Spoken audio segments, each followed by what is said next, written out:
अस्सलाम वालेकुम प्यारे दोस्तों। बंदे नाचीज़ को शमशीर आलम मुस्तर कहते हैं। आज मेरी मुलाकात एक नकाबपोश इंसान से हुई, जिसके बारे में मशहूर था कि ये इंसान कभी भी अपनी शक्ल, अपनी सूरत दूसरों को नहीं दिखाता है। मैं और मेरा एक साथी, हम दोनों बैठे हुए थे कि अचानक उस शख्स पर नज़र पड़ी। तो मेरे उस दोस्त ने कहा कि देखो उस शख्स को जिसने अपने चेहरे पे नकाब रखा हुआ है, वो कभी भी किसी को अपनी सूरत नहीं दिखाता है, अपनी शक्ल नहीं दिखाता है। तो मैं सोच में पड़ गया कि आखिर वजह क्या है, आखिर बात क्या है कि ये शख्स जिसके बारे में मशहूर है कि कभी ये अपनी शक्ल और सूरत दूसरों को नहीं दिखाता है, आखिर बात क्या है।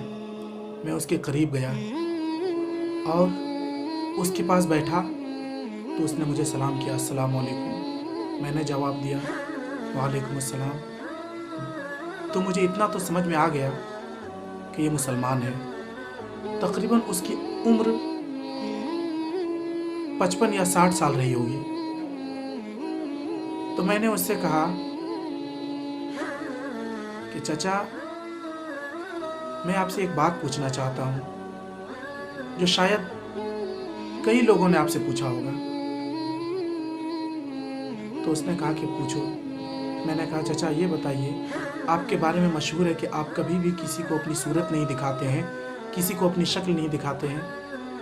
आखिर बात क्या है? क्या मैं आपकी सूरत देख सकता हूँ, या फिर आप मुझे वो वजह बता सकते हैं जिसकी वजह से आप अपनी सूरत नहीं दिखाते? तो उसने थोड़ी देर तक मुझे बहुत गौर से देखा। उसके बाद उसने मुझसे कहा कि तुम मेरी सूरत ना देखो तो सही है, तो अच्छा होगा। अगर तुम मेरी सूरत देख लोगे तो तुम मेरे सामने बैठोगे नहीं, मैं बहुत बदसूरत हूँ। फिर मैंने कहा कि चाचा बात वो नहीं, मैं नहीं भागूंगा, आप अपनी सूरत मुझे दिखाइए। उसने कहा कि सूरत तुम मत देखो। तो फिर मैंने इसरार किया कि चाचा कम से कम वो वजह तो बता दीजिए जिसकी वजह से आप अपनी सूरत किसी को नहीं दिखाते हैं। तो उन्होंने कहा कि बेटा, ये उन दिनों की बात है जब मेरी उम्र सिर्फ 6 महीने थी। उस वक्त मेरे सर से मेरे बाप का साया ख़त्म हो गया। मेरे वालिद इस दुनिया से चले गए, फौत हो गए। मेरी माँ ने मुझे जैसे तैसे करके पाला। मैं बड़ा हुआ, तकरीबन 2 साल 3 साल। जब मेरे अंदर समझदारी आने लगी तो मैंने देखा कि जो मेरी माँ है उसकी एक आँख नहीं है और रंग उतना साफ नहीं है और शक्ल सूरत उतनी अच्छी नहीं है। तो मैं हमेशा अपनी अम्मी से दूर रहने लगा। मैं उससे गुरेज करता था, भागता था। और कभी भी अगर वो मेरा स्कूल चली आती थी तो मैं घर में जाकर के सामान को तोड़ फोड़ करने लगता था और मैं यही कहता था कि तुम स्कूल क्यों गई थी। मेरी माँ कहती थी कि बेटा, मुझे मेरी ममता खींच करके ले जाती है, मैं तुझे देखे बगैर नहीं रह सकती हूँ। लेकिन मुझे उनकी बातों पे असर नहीं हो रहा था। आखिरकार मैं जवानी के दहलीज पे कदम रखा तो और मैं अपनी माँ से दूर होने लगा, क्योंकि मैं नहीं चाहता था कि लोग मुझे कहे कि देखो ये लड़का जा रहा है, ये उस औरत का बेटा है जिसकी एक आँख नहीं है, शक्ल सूरत अच्छी नहीं है। मैं इसी वजह से अपनी अम्मी से दूर रहने लगा। आखिर वो वक्त आ गया जब मेरी शादी हुई। मेरी माँ बहुत खुश थी, लेकिन मैं अंदर से बहुत परेशान था कि लोग जो मेहमान आ रहे हैं, मेरी बीवी आएगी जब मेरी माँ को देखेगी कि एक आँख नहीं है और शक्ल सूरत उतनी अच्छी नहीं है, तो मेरी बीवी क्या सोचेगी। मैं अंदर से बहुत परेशान था। फिर आखिरकार जैसे तैसे वक्त गुजरता गया, फिर मेरी बीवी मेरे ही रंग में ढल गई। जिस तरह मैं अपनी माँ से गुरेज करता था, भागता था, मेरी बीवी बिल्कुल उसी तरह करने लगी। एक दिन मेरी बीवी ने कहा कि देखो, अगर तुम्हारी माँ हमारे साथ रहेगी तो मैं नहीं रहूँगी, और अगर मैं रहूँगी तो तुम्हारी माँ नहीं रहेगी। फैसला तुम्हें करना है। तुम मुझे रखना चाहते हो या अपनी माँ को? तो उसने कहा कि मैं तो पहले ही से अपनी माँ को अपने से दूर रखना चाहता था, फिर मुझे वजह भी मिल गई तो मैं अपनी माँ को जाके एक ओल्ड एज होम में रख के चला आया और मैं अपनी बीवी के साथ ज़िंदगी बसर करने लगा। एक दिन आया जब मेरा जन्मदिन था, मैं अंदर खुशी मना रहा था, केक काट रहा था कि इतने में किसी ने दरवाजे पे दस्तक दी। दरवाज़ा खटखटाया, जाके मैंने दरवाज़ा खोला तो क्या देखा कि मेरी माँ खड़ी है और एक हाथ में टिफ़िन रखी है और दूसरे हाथ में एक ख़त है, और मुझे टिफ़िन और ख़त पकड़ाते हुए चली गई। तो उनके जाने से मुझे ऐसा लग रहा था कि मेरी माँ बहुत ज़्यादा बीमार है, लेकिन मेरी ज़बान से एक लफ्ज़ नहीं निकला और मैंने दरवाज़ा को बंद कर दिया।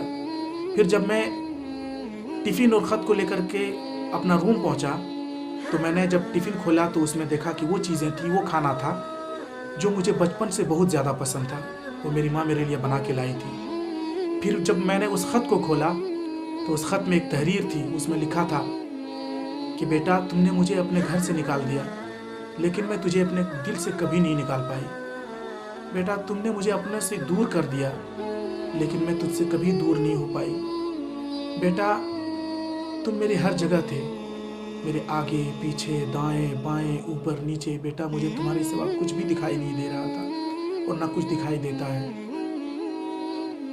बेटा आज मैं तुम्हें एक बात बता रही हूँ जो शायद तुम नहीं जानते हो। मेरी माँ लिखती है कि जब तुम 2 साल के थे और अपने साथियों के साथ खेल रहे थे तो खेल खेल में तुम गिर गए, एक पत्थर से तुम्हारी आंख टकराई और तुम्हारी आंख चली गई। जब मुझे खबर हुई मैं तुम्हें गोद में उठा करके डॉक्टर के यहाँ जब पहुँची तो डॉक्टर ने कहा कि इसकी एक आंख ख़त्म हो चुकी है, अब इसके पास सिर्फ एक ही आंख है, इसके पास सिर्फ एक ही आंख है और ये एक आंख से ही देख सकता है, दूसरी आंख काम करना बंद कर, दूसरी आंख फूट चुकी है। तो मैंने कहा कि डॉक्टर साहब कोई तो बात होगी, कोई ये वजह होगी जिसकी वजह से मेरा बेटा ठीक हो जाए। तो डॉक्टर ने कहा कि दूसरी आंख लगवा दो। तो बेटा मेरे पास उतने पैसे नहीं थे कि मैं दूसरी आंख लगवा सकती थी। फिर मैंने डॉक्टर से कहा कि डॉक्टर साहब आप मेरी आंख निकाल लीजिए और मेरे बेटे को लगा दीजिए। तो बेटा मैंने अपनी आंख निकाला और तुझे दे दी। उस वक्त से मैं एक आंख वाली हो गई। तो बेटा मैं हमेशा दुआ करती हूँ कि अल्लाह पाक तुम्हें खुश रखे, और शायद आज के बाद तुम मुझसे नहीं मिल पाओगे, क्योंकि अब पता नहीं मेरी ज़िंदगी कहाँ तक जाएगी। मैं बहुत बीमार हूँ, मैं यहाँ नहीं आना चाहती थी, तुम्हें परेशान नहीं करना चाहती थी, लेकिन मेरी ममता यहाँ तक मुझे खींच लाई। जैसे मैंने ख़त को पढ़ा मेरी आंखों से आंसू जारी हो गए। मैंने दरवाज़ा खोल करके देखा तो मेरी माँ कहीं नज़र नहीं आई। उसके बाद मेरी कभी उससे मुलाकात नहीं हुई। फिर वक्त गुजरता गया। एक दिन एक हादसा हुआ, मेरा एक्सीडेंट हो गया, जिसकी वजह से मेरी जो अपनी आँख थी वो फूट गई और मेरी वही आँख बची जो मेरी माँ ने मुझे दी थी। तो मेरी आँख फूटने की वजह से मैं पहली बात के काना हो गया और दूसरी मेरी शक्ल बहुत बुरी और बहुत भद्दी हो गई। अगर मैं किसी के पास बैठता तो लोग मुझसे घिन करते और चले जाते। तब मुझे समझ में आया कि ये मेरे गुनाहों का नतीजा है, क्योंकि मैंने हमेशा अपनी माँ को बुरा भला कहा, एक आँख को लेकर के। उनकी अच्छी सूरत नहीं थी, इसको लेकर के आज मेरे साथ भी वैसा ही हो गया। लोग मुझसे घिन करने लगे। इस वजह से मैंने अपने चेहरे में नकाब डाल लिया और मैं हमेशा नकाब में रहता हूँ, किसी को अपना चेहरा नहीं दिखाता हूँ। उसकी ये बातें सुन करके मुझे एकदम से मेरे अंदर एक सख्ता तारी हो गया और मैं चुपचाप उन्हें देखने लगा और मुझे ये लगा कि माँ कितनी बड़ी हस्ती है, कि एक माँ अपने बच्चों से कितनी मोहब्बत करती है। तो मैं अल्लाह तबारक व तआला से दुआ करूँगा कि अल्लाह तबारक व तआला हम सबों के माँ बाप को सही सलामत रखे और अल्लाह तबारक व तआला हम सब का हामी व नासिर हो। आप अपना ख्याल रखें और उन लोगों का भी ख्याल रखें जिनका ख्याल रखने वाला कोई नहीं है।